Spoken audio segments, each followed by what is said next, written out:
Hello, ಸತರ ನಡೀತೀರಾ? ನಾನು ಇಲ್ಲಿದ್ದೇನೆ, ಸಿಟಿಯಲ್ಲಿದ್ದೇನೆ. ಒಂದು ಬಾಡಿಗೆ ಹೋಗ್ಲಿಕ್ಕಿತ್ತು. ಇಲ್ಲ ಸಾರಿ, ನನಗೆ ಈಗ ಒಂದು ಬಾಡಿಗೆ ಬುಕ್ಕಿಂಗ್ ಇದೆ. ಅದು ಸುಬ್ರಹ್ಮಣ್ಯ ಹೋಗ್ಲಿಕ್ಕೆ. ಹೌದು. ಧರ್ಮಸ್ಥಳ ಹೋಗ್ಲಿಕ್ಕಿತ್ತು. ಬೇರೆ ಗಾಡಿ ಬೇಕಾ, ಮಾಡ್ಬೇಕಾ? ಬೇಡ ಬೇಡ ಬೇಡ, ನಾನು ಹೋಗ್ತೇನೆ, ಬೇರೆ ನೋಡ್ಕೊಳ್ತೀನಿ. Hello hello, ರೆಡಿಯಾ? ಬರ್ಬೇಕಾ ನಾನು? ಇಲ್ಲ ಇಲ್ಲ ಇಲ್ಲ, ಸಾರಿ ಸರ್, ಅದು ಅಂದ್ರೆ ಮನೆಯಲ್ಲಿ ಸ್ವಲ್ಪ ಹುಷಾರಿಲ್ಲ, ಹಾಗೆ ಅದು ಕ್ಯಾನ್ಸಲ್ ಆಗಿದೆ. ನೆಕ್ಸ್ಟ್ ನೋಡೋಣ, ನಾನು ಬೇಕಾದ್ರೆ ಕಾಲ್ ಮಾಡ್ತೇನೆ. ಆಯ್ತು ಆಯ್ತು. ಓಕೆ.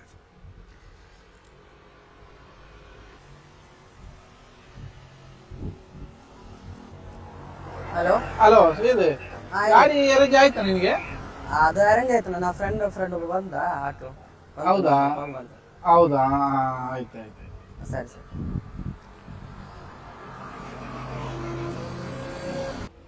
ಸತ್ತರ್, ಏನಾಯ್ತು? ತುಂಬಾ ಬೇಸರದಲ್ಲಿದೆಯಾ? ಬೇಸರ ಅಂತ ಇಲ್ಲ, ನಾನು ನಿನ್ನೆ ಒಂದು ಬಾಡಿಗೆ ಧರ್ಮಸ್ಥಳಕ್ಕೆ ಹೋಗ್ಲಿಕ್ಕೆ ಬುಕ್ ಮಾಡಿದ್ದು. ಅವರು ಈಗ ಫೋನ್ ಮಾಡುವಾಗ ಹೇಳ್ತಾರೆ ಬೇಡ ಅಂತ, ಸ್ವಲ್ಪ ದಿನ ಬಿಟ್ಟು ಹೋಗುವ ಅಂತ. ಈಗ ಒಂದು ಅದರ ಮಧ್ಯೆ ಈಗ ಒಂದು ಕಾಲ್ ಬಂದಿತ್ತು ಸುಬ್ರಹ್ಮಣ್ಯ ಹೋಗ್ಲಿಕ್ಕೆ. ಈಗ ಅವ್ರು ಬೇರೆ ಆಟೋ ಮಾಡಿ ಹೋಗಿ ಈಗ ಅದು ಸಹ ಇಲ್ಲ, ಇದು ಸಹ ಇಲ್ಲ, ಎರಡು ಹೋಯ್ತು. ಅದಕ್ಕೆಲ್ಲ ಯಾಕೆ ಬೇಜಾರು?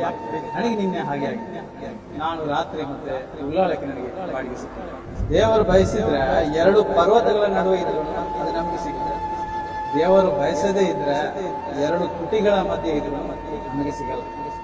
ಏನ್ ಬೇಜಾರು ಮಾಡಿದ್ರೆ ಬೇಜಾರು ಮಾಡಿದ್ರೆ